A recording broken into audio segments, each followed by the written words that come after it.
Hi friends, నమస్తే. సూర్యదేవర రామ్మోహన్ రావు గారి Mugdha next part చూద్దాం. నాకేం ప్రమాదం లేదు కానీ అరవింద్ ఇక్కడ నుంచి తప్పించుకోవడానికి మన కోఆపరేషన్ కావాలి. ఈ కాటేజ్ చుట్టుపక్కల పోలీసులు ఉన్నారా? జాగ్రత్తగా అబ్జర్వ్ చేసి చెప్పండి. మరో 5 నిమిషాల తర్వాత మళ్ళీ ఫోన్ చేస్తాను. ఫోన్ పెట్టేసింది నీలిమ.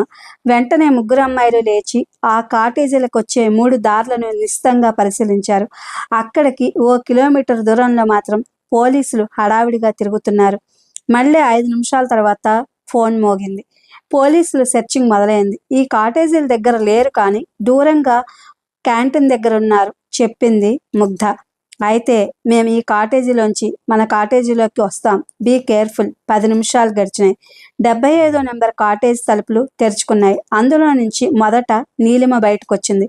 ఆ తర్వాత అరవింద్ చేతిలో ఉన్న చిన్న సూట్ కేస్. గబగబా ఇద్దరూ నడుచుకుంటూ ఆ అమ్మాయిలున్న కాటేజ్ దగ్గరకు వచ్చారు. అరవింద్ నీలిమ లోనికి వెళ్ళారు. అరవింద్ వైపు ముగ్గురు అమ్మాయిలు పరీక్షగా చూశారు. గుడ్డివాడు కాదే, ఆశ్చర్యంగా అంది అలక. వారిద్దరి వెనక ముగ్గురు అమ్మాయిలు లోనికి వెళ్ళారు. చూడండి ఫ్రెండ్స్, మా ఫ్రెండ్స్ని పోలీసులు అరెస్ట్ చేశారు. అందుకే ఈ కిడ్నాప్ నాటకం. మేం కూడా మీలా స్టూడెంట్స్మే. మీ కోఆపరేషన్ నాకు కావాలి. బహుశా పోలీసులు నన్ను పట్టుకోవడానికి తీవ్రంగా గాలింపులు ప్రారంభించవచ్చు. అంచేత ఇక్కడ నుంచి నేను బయటపడే వరకు మీరు నాకు హెల్ప్ చేయాలి. ఓ 15 గంటలో పోలీసులు ఈ ఏరియాకి రావచ్చు. వాళ్ళని మీరు మిస్గైడ్ చేస్తే చాలు. నీలిమ కోఆపరేషన్తో నేను తప్పించుకుంటాను. ఓకే, కంగారుగా చెప్పాడు అరవింద్. రౌడీయో దొంగో చార్లెస్ శోభరాజో అనుకున్న ఆ కుర్రాడు కూడా యూనివర్సిటీ స్టూడెంట్ అనగానే ఆ ముగ్గురు అమ్మాయిలకు భయం తగ్గింది. మీరు బయట చిట్చాస్ చేస్తుండండి చాలు చెప్పాడు అరవింద్. ముగ్ధ, అలక, సురభి మళ్ళీ మామూలుగా వచ్చి కూర్చున్నారు. పోలీసుల నుంచి అరవింద్ ఎలా తప్పించుకుంటాడు? సురభి అంది. చూద్దాం, ఇదేదో సినిమాలో ఉంది కదూ అంది అలక. అదే సమయంలో పోలీస్ జీప్ వచ్చి ఆగింది. ఇన్స్పెక్టర్, పోలీసులు గబుక్కున జీప్ దిగి 75వ నెంబర్ కాటేజ్ వైపు నడిచారు. ఆ కాటేజ్లో మూలని వెతికి బయటకు వచ్చి ముగ్గురు అమ్మాయిల దగ్గరకు వచ్చారు. కొంతమంది కుర్రాళ్ళు ఆ కాటేజ్లో దిగారని దేవస్థానం వాళ్ళు మాకు ఇన్ఫర్మేషన్ ఇచ్చారు. ఆ కాటేజ్ నుంచి ఓ అరగంట క్రితం ఎవరో బయటకు ఫోన్ చేశారట. కానీ ప్రస్తుతం ఆ కాటేజ్లో ఎవరూ లేరు. మీ ఫ్రెండ్ని ఆ అరవింద్ ఆ కాటేజ్లోకి తీసుకెళ్లడం మీరు చూడలేదా అడిగాడు ఇన్స్పెక్టర్. లేదు సార్, మా నీలిమను ఆ అరవింద్ చేయి పట్టుకుని క్యాంటీన్ పక్క గార్డెన్ వైపు లాక్కుపోయాడు సార్, ముగ్ధ అమాయకంగా చెప్పింది. ఇన్స్పెక్టర్ ఆ ముగ్గురు ముఖాల వైపు నిశితంగా చూశాడు. ఐసి, ఏ అనుమానం వచ్చినా ఆ క్యాంటీన్ దగ్గరే నేనుంటాను. 1 అరగంటలో మీ ఫ్రెండ్ మీ దగ్గర ఉంటుంది. Don't worry. జీప్ ఎక్కాడు ఇన్స్పెక్టర్. జీప్ కదిలింది. ముగ్గురు ఊపిరి పీల్చుకున్నారు. ఆ విషయం చెప్పడానికి లోనికెళ్ళింది ముగ్ధ. గదిలోకి వెళ్ళిన ముగ్ధ అరవింద్ రూపాన్ని చూసి ఆశ్చర్యపోయింది. పల్లెటూరు వాళ్ళు వేసుకునే జుబ్బా, జుట్టుకి మీసాలకు అక్కడక్కడ తెల్లరంగు వేసుకున్నాడు. 50 ఏళ్ల పల్లెటూరు వ్యక్తిలా ఉన్నాడు అరవింద్. ఎలా ఉంది వేషం? నీలిమ వైపు చూసి అన్నాడు అరవింద్. సూపర్. బస్టాండ్ వరకు వచ్చి దిగబెడితే చాలు, నేను తప్పించుకోగలను అన్నాడు అరవింద్. అలాగే ముగ్ధ వైపు చూస్తూ అంది నీలిమ. అప్పటికి సాయంత్రం 5 గంటలైంది. శీతాకాలం కావడం వల్ల చలి మొదలైంది. దాంతోపాటు త్వరగా చీకటి పడింది. ఓకే, మనం బయటపడదామా అన్నాడు అరవింద్. అటు ఇటు నిశితంగా పరిశీలించి కాటేజీలోంచి బయటకు వచ్చాడు అరవింద్ పక్కన నీలిమ. అప్పుడప్పుడు వాళ్ళిద్దరూ ఓ తండ్రి కూతుళ్ళలాగాను, మేనమామ మేనకోడల్లాగాను ఉన్నారు. ఒక తండ్రి కూతుళ్ళలాగాను, మేనమామ మేనకోడల్లాగాను ఉన్నారు. Okay friends, thank you for your cooperation. See you. మీ ఫ్రెండ్ను 6 గంటలో వదిలేస్తాను.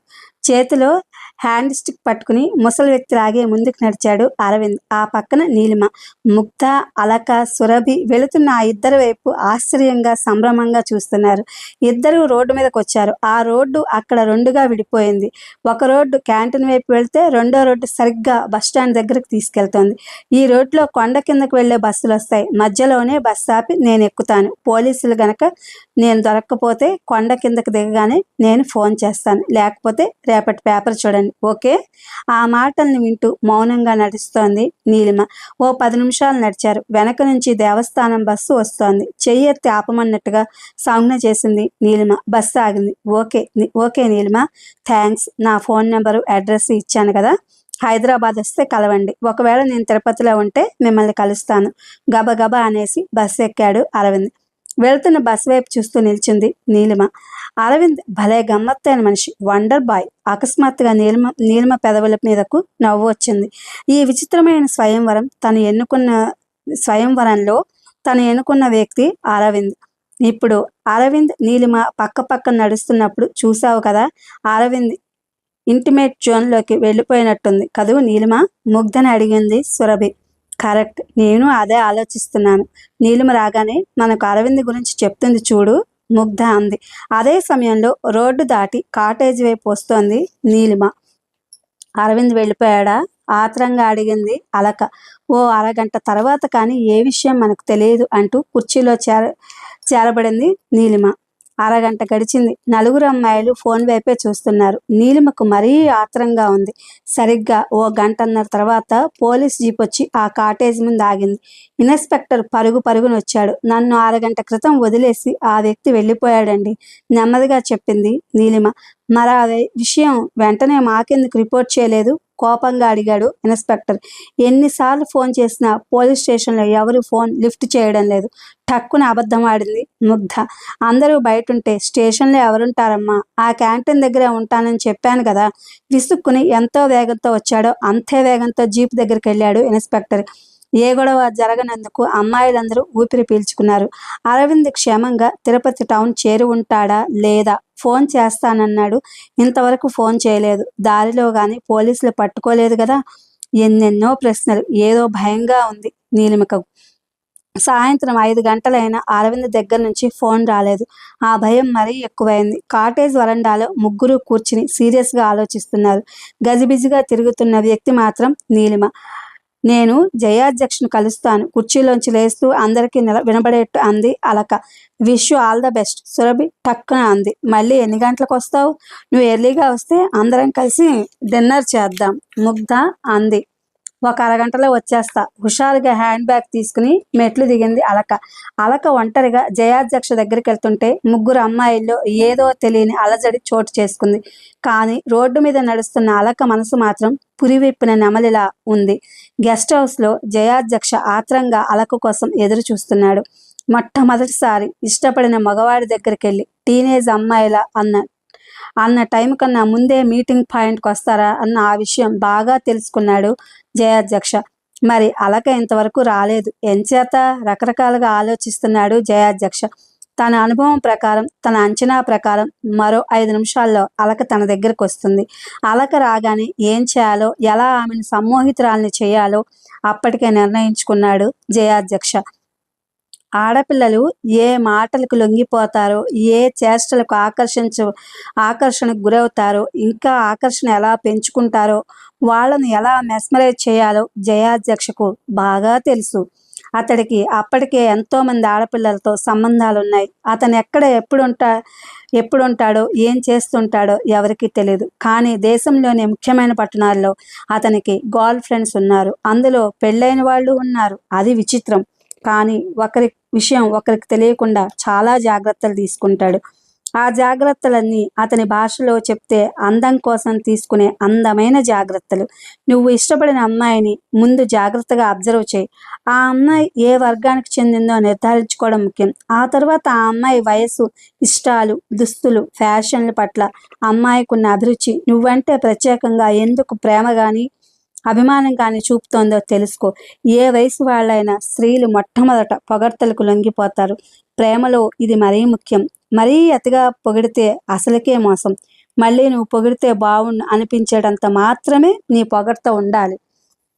అమ్మాయిని తప్ప మరే అమ్మాయిని నువ్వు కన్నెత్తి చూడవు, పన్నెత్తి మాట్లాడవు అనే విషయం స్పష్టంగా ఆ అమ్మాయికి నీ చేష్టల ద్వారా తెలపాలి. అప్పుడు నిన్ను అభిమానించే అమ్మాయి ఎప్పుడూ నీ చుట్టూరాగానే తిరుగుతుంది. ఇలాంటివెన్నెన్నో అందమైన జాగ్రత్తలు తీసుకుంటాడు జయాధ్యక్ష. బాటిల్ తెచ్చాను, కాసేపు కాలక్షేపం చేద్దామా? ఆ అమ్మాయి రాగానే వెళ్ళిపోతాను, జయాధ్యక్షకు ఎదురుగా కూర్చున్న అతని ఫ్రెండ్ అన్నాడు. డ్రింక్ ప్రోగ్రామ్ని ప్రస్తుతానికి స్కిప్ చేద్దాం. ఆ అమ్మాయి ఇలా లోనికి అడుగు పెట్టగానే నువ్వు అలా బయటకు వెళ్ళిపో. 2 గంటల తర్వాత రాత్రంతా కాలక్షేపం చేద్దాం. ఓకే? ఎందుకో తెలుసా? ఒక ఆడపిల్ల మొట్టమొదటిసారి ఓ కుర్రాడి దగ్గరకు వస్తున్నప్పుడు ఆ కుర్రాడు ఎంత వెకిలి వెదవైనా కొన్ని జాగ్రత్తలు తీసుకోవాలి. First impression is the best impression అని ఉత్తినే అనలేదు, అందుకన్నమాట. ఆ అమ్మాయిని ట్రీట్మెంట్ చూసినా రాత్రి ఉండకపోతే ఫ్రెండ్ నవ్వుతూ అన్నాడు. ఎంత టీనేజ్ అమ్మాయి అయినా మొదటి రోజు కుర్రాడి దగ్గర ఉండదు బాయ్. అలా ఉండిపోయిన అమ్మాయి అనుకో, ఆ అమ్మాయి టీనేజ్ అమ్మాయి కాదన్నమాట, పెద్దగా నవ్వుతూ అంటూ ద్వారబంధం దగ్గర మెరుపులా నిలబడిన అలక వైపు చూసి విసిపోయాడు. కళ్ళెంతగా తెరుచుకుని గబుక్కున లేస్తూ పెదవుల మీదకు నవ్వు తెచ్చుకుని, వెల్కమ్ మిస్ అలక, వెల్కమ్. 5 గంటల నుంచి వాచి ముళ్ళ వైపు చూడటంతోనే సరిపోతోంది తెలుసా అంటూ లోనికి ఆహ్వానించాడు.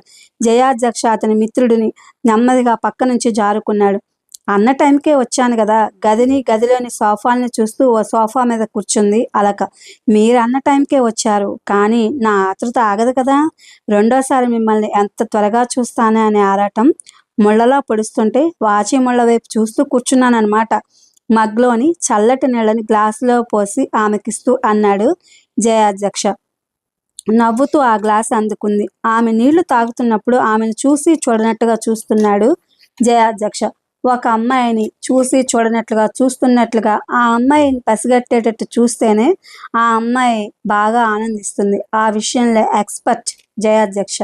మీరు వినే ఉంటారు, యంగ్ లేడీ కాస్మెటిక్స్ కంపెనీ పేరు. Bombay head office. ఆ కంపెనీ చీఫ్ పిఆర్ఓ నేను. టూర్స్ తప్పనిసరి. ఎన్నోసార్లు తిరుపతికి వచ్చాను నేను. ఈసారి మాత్రం దేవుడు నన్ను కరుణించాడు. నా ప్రార్థన వేస్ట్ కాలేదు. సూటిగా అలక కళ్ళవైపు చూస్తూ అన్నాడు జయాధ్యక్ష. మొట్టమొదటి సిట్టింగ్ అప్పుడు మగవాడి స్త్రీ కళ్ళవైపు తరచుగా సూటిగా చూస్తుండాలి. అలా చూసినప్పుడే తన అందం ఆ పురుషుని ఆకర్షిస్తోందని స్త్రీ తెలుసుకుంటుంది, ఆనందిస్తుంది. అలక కళ్ళు దించుకుని ఏం అంది. ఇంత అపురూపమైన అందగత్తెతో పరిచయం ఏర్పాటు చేశాడు కదా. ఇలాంటి మాటకు స్త్రీ రెస్పాన్స్ ఒకటే, మీకు బాగా పొగడ్తలొచ్చు. ప్రపంచంలో ఏ దేశంలోనైనా భాష వేరైనా భావం ఇదే మాట అంది అలక. మీరు అబద్ధం ఆడకండి. మీ ఫ్రెండ్స్ ఎవరు ఈ మాట మీతో అనలేదా? అనకపోతే నేను అంటున్నాను వినండి. రెస్టారెంట్లో ఫస్ట్ టైం మిమ్మల్ని చూడగానే బ్రిగెట్టా జ్ఞాపకం వచ్చింది తెలుసా. హైదరాబాద్ సాలార్జింగ్ మ్యూజియంలోని రెబేకా బ్యూటీ జ్ఞాపకం వచ్చింది తెలుసా. అద్భుతమైన అందగత్తెలతో తనను పోల్చి పొగుడుతున్నప్పుడు స్త్రీ మాట్లాడలేదు, మౌనంగా ఉబ్బి తబ్బిబ్బవుతుంది. అలాంటి పరిస్థితుల్లోనే ఉంది అలక. తనకు తెలిసిన ఒక్కొక్క బాణాన్ని వేస్తున్నాడు జయాధ్యక్ష. ఆ ఉచ్చులోకి వెళ్ళిపోతోంది అలక. ఎన్నెన్నో సరదా జోకులు చెప్పాడు. బొంబాయి యాడ్ వరల్డ్లోని వింతలు విశేషాలు చెప్పాడు. తనకున్న పరిచయం ఉన్న మోడల్స్ గురించి చెప్పాడు, యాక్టర్స్ గురించి చెప్పాడు. మధ్య మధ్యలో అలక అభిరుచులన్నింటినీ తెలుసుకుంటున్నాడు. నా ప్రొఫెషన్స్కి సంబంధించి నేను ఎంతోమంది అమ్మాయిలతో డీల్ చేయాల్సి ఉంటుంది, కానీ మీలాంటి అందాన్ని నేను ఎప్పుడూ చూడలేదు. మీరే గనక బొంబాయిలో ఉంటేనా రేఖ మీ కాలి గోరికి సరిపోదు తెలుసా. ఆ మాట అంటుంటే ఆమె ముఖం వైపు చూశాడు. అలక పని అయిపోయింది. ఆ పొగడ్తతో కింద పడిపోయింది. అర్జెంటుగా జయాధ్యక్షతో కలిసి ఇప్పుడే బొంబాయి వెళ్ళిపోవాలనుంది అలకకి. సంతోషపు అలల మీద ఊగుతోంది అలక. నెమ్మదిగా 1.5 గంట గడిచింది. బాగా పొద్దుపోయింది. నేను వెళ్తాను. వెళ్ళడానికి ఇష్టం లేకపోయినా అంది అలక. మీ ఫ్రెండ్స్ బెంగ పెట్టుకుంటారా? డిన్నర్ చేసి వెళుదురు గాని. ఆ మాటకు ఏమనాలో తోచలేదు అలకకి. మీరెన్ని రోజులు ఇక్కడ ఉంటారు అడిగింది అలక. మీరుండమంటే ఎన్ని రోజులైనా ఉంటాను. ఆ మాటకు సిగ్గుపడింది అలక. ఉంటానన్నారు కదా. డిన్నర్ ఈసారి వచ్చినప్పుడు మా ఫ్రెండ్స్ వెయిట్ చేస్తుంటారు. లేచి నిలబడింది అలక. ఓకే, మీ ఇష్టం. మీరు కనిపించకపోయినా ప్రతి గంటకి మీ వాయిస్ వినిపిస్తే ఆనందిస్తాను. మీరు మీ వాయిస్ రెండూ ఉంటే మరీ ఆనందిస్తాను. సిగ్గుపడుతూ ద్వారబంధం వరకు వచ్చి ఆగింది అలక. నా కారులో డ్రాప్ చేయనా? No thanks. ఆ మాట అంటూ అక్కడ నిలబడిన పోలీస్ ఇన్స్పెక్టర్ని చూసి ఉలిక్కిపడింది అలక. ఈ సమయంలో ఇక్కడ పోలీస్ ఇన్స్పెక్టర్ మధ్యాహ్నం తమ కాటేజ్కి వచ్చిన ఇన్స్పెక్టర్ వెనుక ఓ 4 పోలీసులు. Mister Jayadhyaksha, you are under arrest. Jayadhyaksha ముఖంలో ఒక్కసారి నెత్తురు ఇంకిపోయింది. అతను వెలవెలబోయాడు. What is this mister inspector? ఎందుకు అరెస్ట్ చేస్తున్నారు? ఆ గొంతులో వెనకటి గాంభీర్యం లేదు. ఎందుకో స్టేషన్లో చెప్తాను, ముందు పదండి. అలక వైపు అనుమానంగా చూస్తూ అన్నాడు ఇన్స్పెక్టర్. అలకకు ఏం చేయాలో తోచలేదు. కళ్ళ ముందే ఓ బంగారు కళ కరిగిపోతున్నట్టుగా ఉంది ఆమెకు. కళ్ళ ముందే ఊహల నెమలిపించం రెక్కలు రాలి బూడిదలో కలిసిపోతున్నట్టుగా ఉంది ఆమెకు. మా బిజినెస్లో ఇలాంటివి మామూలే. డోంట్ వర్రీ, మీరు వెళ్ళండి. నేను రేపు ఉదయం వచ్చి కలుస్తాను. ధైర్యాన్ని తెచ్చుకుని అలకతో అన్నాడు. ఇది ఫ్రెండ్స్. సూర్యదేవర రామ్మోహన్ రావు గారి Mugdha. Thank you for watching.